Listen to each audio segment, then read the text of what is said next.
All right. Good afternoon. We will be joined very shortly by our friend Selwyn Hart, the head of the Secretary General's climate team, who will be here to brief you on Saturday's Climate Ambition Summit. But before we get to him, a couple of things I want to flag. First, on Ethiopia. According to our humanitarian colleagues, the full extent of the humanitarian crisis in Tigray region remains unclear. The UN Refugee Agency has received worrying reports of refugees leaving camps in Tigray due to the violence and lack of food and services. Food rations for displaced people have run out.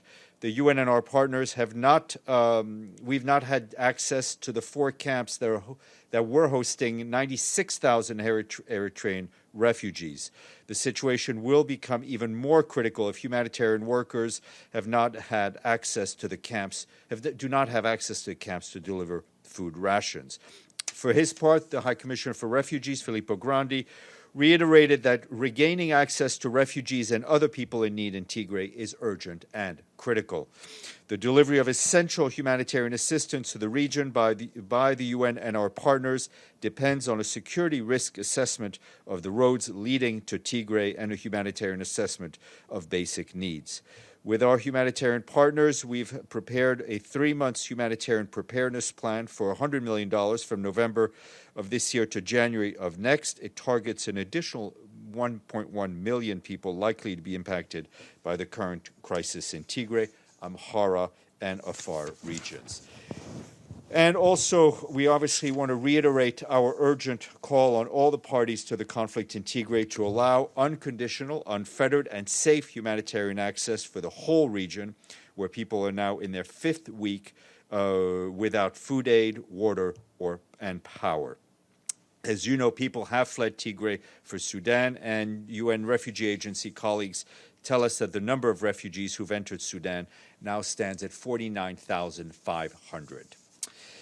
Recover better and stand up for human rights is a theme for this year's Human Rights Day. In a pre-recorded video message, the Secretary General said the pandemic has reinforced 2 fundamental truths about human rights. First, human rights violations harm us all, and second, human rights are universal and protect us all. The Secretary General said that COVID-19 has thrived because of poverty, inequality, discrimination, and the destruction of our natural environment, and other human rights failures have created enormous fragilities in our societies.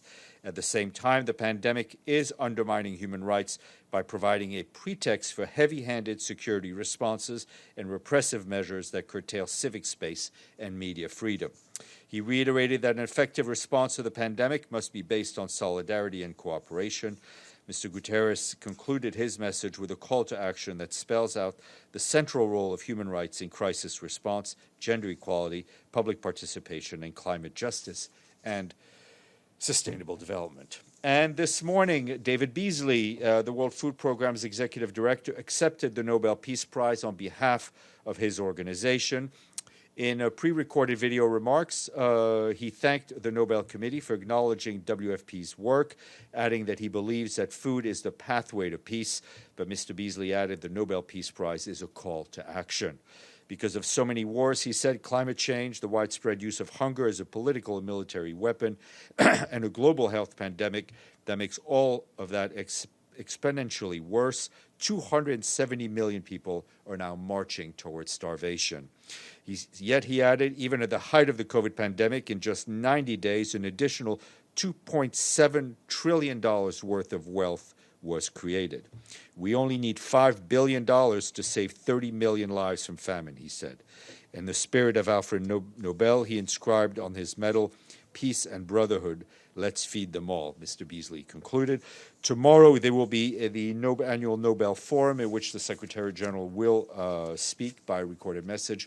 We will release those remarks to you later, under embargo later today. Excuse me. Turning to Yemen, representatives of Yemeni civil society working on issues related to prisoners and detainees met virtually today with the office of Mr. Griffiths, our special envoy. They shared their views and recommendations on ways to move the file of detainees forward. The deputy move the detainees file forward, not the file of detainees. The deputy head of the Yemen mission, Muin Shraim, opened the meeting by paying tribute to the vital role that civil society, including women's groups, have been playing in releasing detainees in Yemen in an often dangerous environment. Mr. Shraim stressed that the recent release of over 1,000 detainees brought renewed hope to thousands of Yemenis who've been agonizing to welcome back their family members, friends, and loved ones. The participants in the meeting discussed priorities, efforts, and ways to keep the momentum and evaluated the current status and situation of detainees in different areas of Yemen. The mission has a press release with more on it. And just to flag that today, the UN Refugee Agency and the UN Migration Agency launched a $1.44 billion regional plan to respond to the needs of some 5.4 million refugees and migrants from Venezuela and the communities hosting them. That's across 17 countries in Latin America and the Caribbean. Eduardo Stein, the joint special representative of both organizations for this issue, said the lockdown measures put in place to tackle the pandemic have led to detrimental impact on refugees and migrants' capacity to maintain livelihoods and access to basic goods and services. The plan will support efforts to provide health services, shelter, food, water, sanitation, and hygiene, as well as education and protection. More online. I will get to you. The head of the UN Department of Operational Support, Under Secretary General Atul Khare, took part virtually in meetings yesterday and today with defense ministers of the Association of Southeast Asian Nations, or otherwise known as A.S.E.A.N. In his remarks, he thanked countries of the region for their steadfast commitment to regional solidarity and international cooperation in their response to the COVID-19 pandemic. He also welcomed opportunities to strengthen the partnership with ASEAN and peacekeeping. And just a quick note that our friends at UNEP today announced the winners of the Champions of the Earth Award, which is this year's recognizes laureates in the categories of lifetime achievement, inspiration and action, policy leadership, entrepreneurial vision, science and innovation. The Secretary General congratulated this year's laureates, saying that in the middle of a global pandemic, with society struggling, economies stretched to their limits, and escalating biodiversity and climate crisis, we need to act boldly to urgently repair our relationship with nature. And lastly, importantly, I want to thank our Yemen for paying its full payment to the regular budget, bringing us up to 136, if I'm not mistaken. James, would you happen to have a question? Yes, I'd like to ask you about the announcements made recently, first by tweet by President Trump, to do with Israel, Morocco and Western Sahara. I have a number of questions, but maybe I should take it because it's in the two parts. So the first part, what is the Secretary-General's reaction to Morocco and Israel normalizing relations? Well, let me have your second question as well.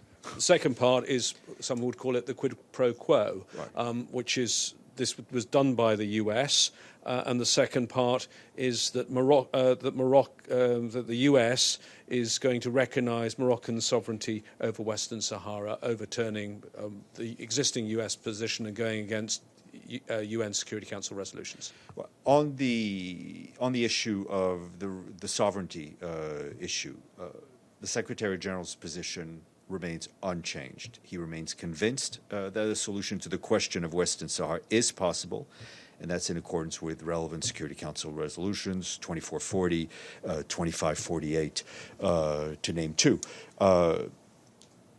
I must say that we found out about these developments at the same time that you did, and on the issue of and I can't speak to.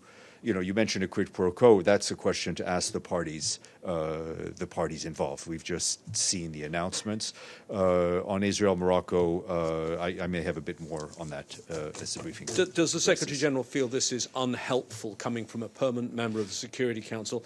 And given that it goes against existing Security Council resolutions, is the US, by taking this position, in breach of international law?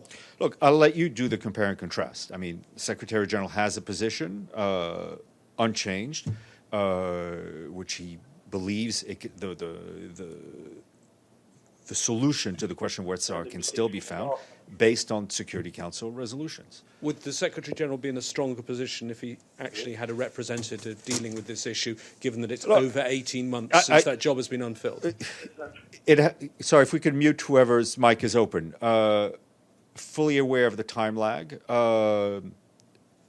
We can't go back in hindsight to see if things would have been different had we had one. I will say once again, it is not from lack of trying from the Secretary General's part that we do not have yet an announcement on this position. Ms. Lederer. A follow-up question, Steph. Thank you. The succeeding Security Council resolutions have called for the UN peacekeeping mission in the Western Sahara to carry out a referendum on the territory's future. Does the Secretary General still support those resolutions and a referendum on self-determination of the future of Western Sahara? I don't want to go too much into this because, again, we've just learned of this through a Twitter post. We do not pick and choose from resolutions what we approve, what we don't approve. The situation is resolutions are approved by the Security Council. The Secretary General and his team work to implement them. Stéphane, I have one follow-up on this, and I have a question about UNITAD. But yes, the news about Morocco was just announced, but this normalization is not new between Israel and other Arab countries. Does the Secretary General think this is a positive or a negative move? Look, on the issue of normalization, it is clear that we're always for, the more countries have normal relations, bilateral, the better it is for multilateralism for the international community. We hope, that this can also lead to positive developments in issues in the Middle East, notably between Israelis and Palestinians. And on UNITAD, there's another meeting about about the ISIS investigation. It's been years since the Security Council authorized this. It's been 6 years since the genocide or the mass killing of Yazidis happened. But according to Amnesty and various reports, thousands of the victims are still homeless. Thousands of the victims cannot return to their home in Shangal in dire situation, the Yazidis. And we heard all these support and speeches from Secretary General, other leaders.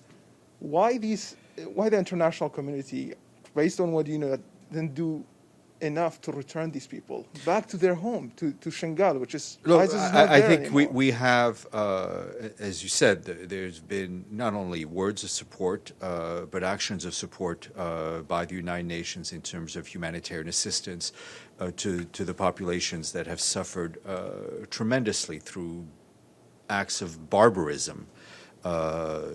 And many other adjectives we can use. But there are also responsibilities that member states have to take, including Iraq. And we continue to work with the Iraqi government in that direction. Okay, Ibtisam.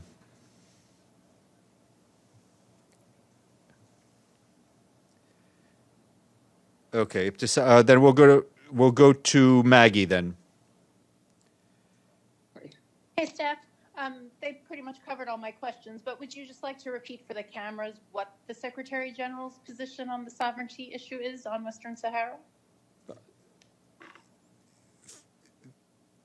The issue for the Secretary General and sovereignty is a question the solution to that question remains possible, and that needs to be in accordance with the Security Council resolutions.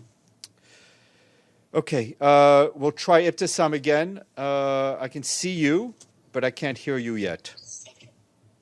Yes, thank you, Stéphane.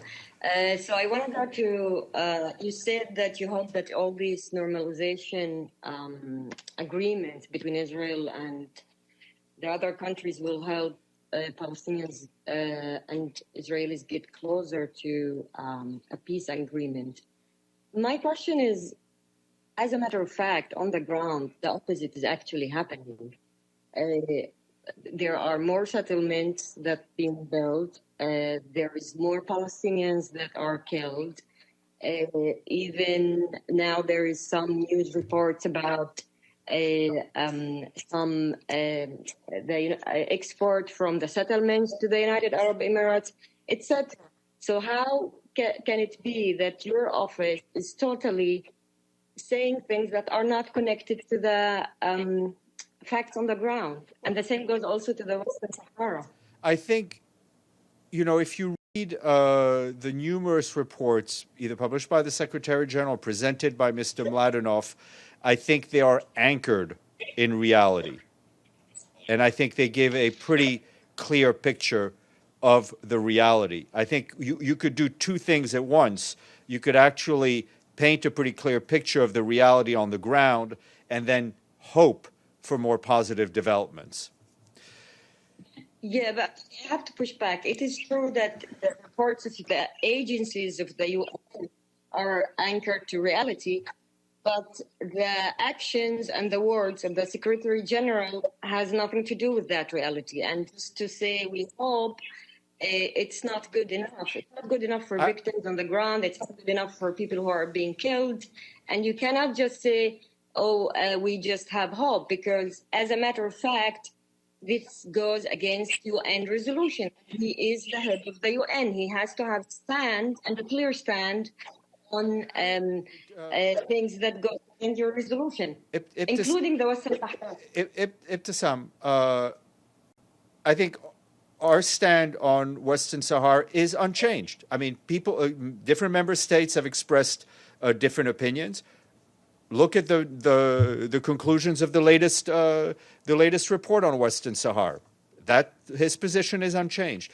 On the situation in the occupied Palestinian territory, I mean, I think he's been very clear in calling out violations, and he will continue to do so. Toby. I have another. Sorry. No, go ahead. If James can ask 50 questions, you can ask 20. Oh, thank you. And Yemen, if you have any updates regarding the humanitarian situation there, and also the aid and the money shortage. Thank you. Sorry, I didn't hear what you were asking about on Yemen. Whether you have any updates on the humanitarian situation and the shortage of money that you are having. The short update that I have is that the humanitarian situation is not getting better and the money situation is not getting better. Toby. Can I have a follow-up on that? Abdelhamid, let me come right back to you. Let me just go to Toby and then I'll come back to you. Different point. The New York State Pension Fund yesterday announced a commitment, not a divestment, but a commitment to divest from fossil fuels. It was only $2.6 billion out of a fund that is 10 times or 100 times bigger than that. But it is a significant step, you could argue. What's the Secretary General's reaction to this? And does he think that the United States in particular needs to do more with regard to climate change? You know, Toby, it's great that you asked this question because it gives our guest, Selwyn Hart, a few minutes to think about an answer, and he will answer on behalf of the Secretary General. So Selwyn says thank you. Abdelhamid, and then we'll go to Maria. Thank you, Stéphane. As a follow-up to the question that James, Sam, and others about UN resolutions and the permanent member of the Security Council that comes back again and violates international law. This administration had violated international law on the issue of Jerusalem, the issue of the Golan Heights, and many other issues, and now in Western Sahara. And we hear again and again that the UN position or the Secretary General position has not changed. Is that enough? When in different cases, I always like to compare, as you know, when North Korea violates international law, there are sanctions. There's Serbia, Somalia, Congo, Liberia, Sierra Leone. I could give you Iraq. When they violate international law, then there is meetings and there are sanctions and there are threats and there are emergency meetings. However, when this country comes back and violates flagrantly international law, yet the muted sound of the Secretary General is just me repeating our position. And instead of boldly say this is violation of international law. Why is not this bold voice comes out clearly and forcefully against the violation of international law? Thank you. Look, Abdelhamid, you and I will, I think, have a precipice between us in how we interpret the Secretary General and his voice. I think he has spoken out strongly.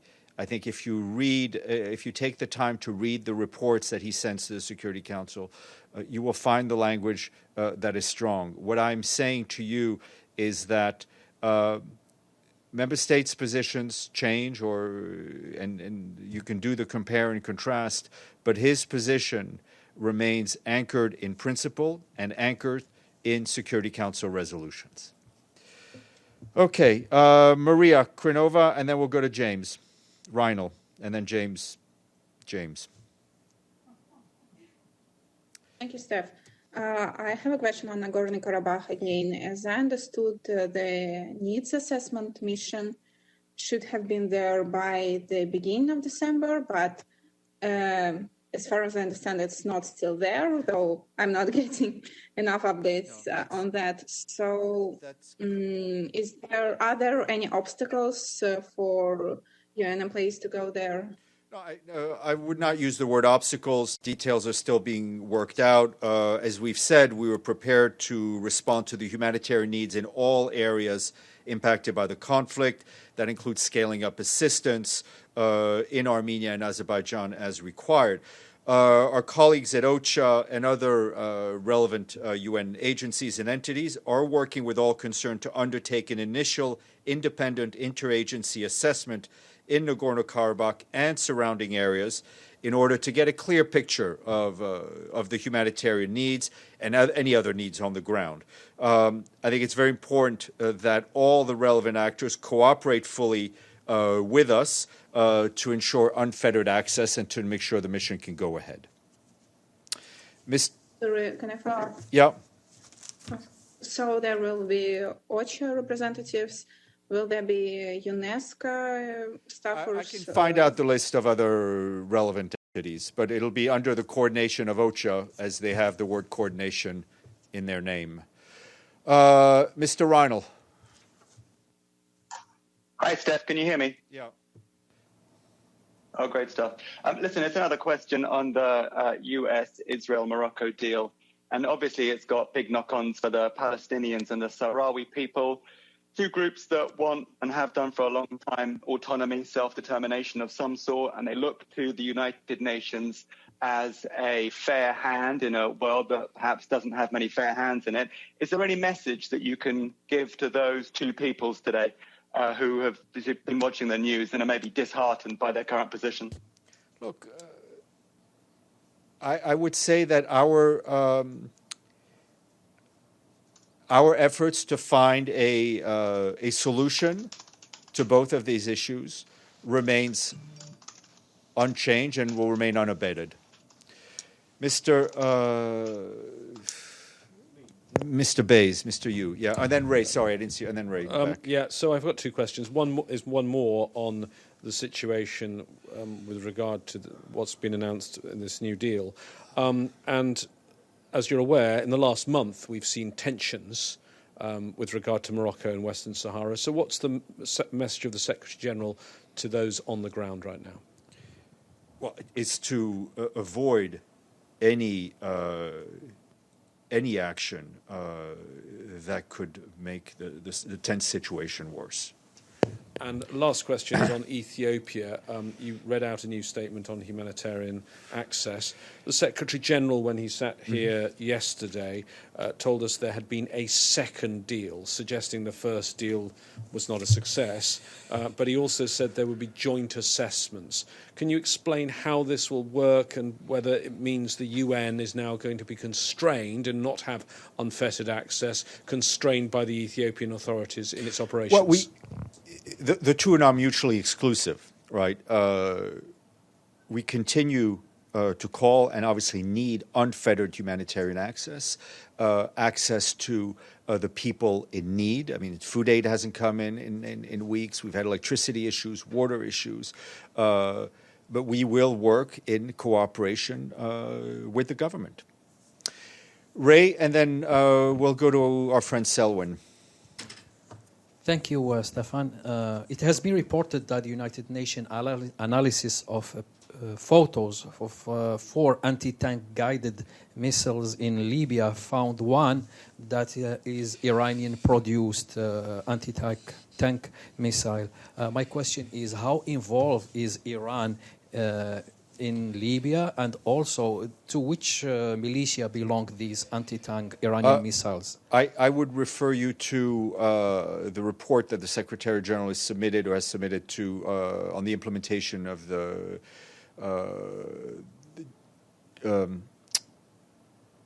on this issue to the Security Council. There's a whole paragraph in it, and I think what you've read out is the only thing that the Secretary General said. There's no other information that we have to share. Okay, am I glad to see Selwyn? Your turn.